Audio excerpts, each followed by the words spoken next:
मैंने कभी इतनी चालाक बत्तख नहीं देखी जो मधुमक्खी का रूप धारण कर शहद चुराने के लिए इतनी चतुराई से काम करती हो। यह तो साफ है कि वह एक आदतन अपराधी है। छोटी मधुमक्खियां हर दिन सुबह 5:30 बजे राजा के नेतृत्व में फूलों के खेत की ओर निकल पड़ती हैं। मुझे लगा था कि इतनी सुबह कोई नहीं होगा, लेकिन मैंने सोचा भी नहीं था कि फूलों के खेत में एक सुबह उठने वाली बत्तख होगी। जब उसने छोटी मधुमक्खियों को शहद इकट्ठा करते देखा, छोटे मधुमक्खी ने दरवाजे पर पहरा देते हुए कुछ गड़बड़ महसूस की, और जैसे ही उसने उस पागल बत्तख को देखा, वह तुरंत भागने लगी। लेकिन बत्तख ने हार नहीं मानी। उसने उपकरण लेकर खुद को मधुमक्खी की तरह छुपा लिया। सब कुछ तैयार होने के बाद उसने पहले रस्सी से उड़ान का प्रदर्शन किया, फिर मधुमक्खी की तरह फूलों के बीच शहद इकट्ठा करने लगी। अंत में उसने अनजाने में छोटे मधुमक्खी को देखा और उससे बात की। जब उसने देखा कि सामने वाला फंस गया है, तो वह तुरंत पास आ गया।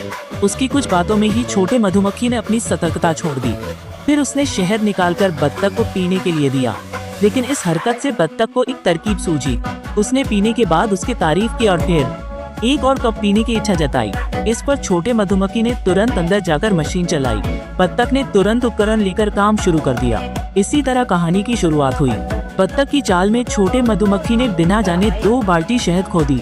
जैसे ही उसने बत्तख को विदा किया, मधुमक्खी का राजा छोटे मधुमक्खियों के साथ शहद इकट्ठा करने वापस आया। जल्दी ही अंदर गए छोटे मधुमक्खी ने शहद के गायब होने की स्थिति देखी। जब राजा को यह खबर मिली, तो वह तुरंत गुस्से में आ गया और उसने अपनी भाला तोड़कर उसे मधुमक्खी समूह से बाहर निकाल दिया। इस पर खुद को दोषी मानते हुए छोटे मधुमक्खी ने देखा कि रास्ते में शहद गिरा हुआ है। उसने उसे चखा और पाया कि ये उसकी घर का बना हुआ है। उसने तुरंत निशान का पीछा किया और देखा कि बत्तख शहद भर रही है। अब वह समझ गया कि यह बत्तख की चाल है।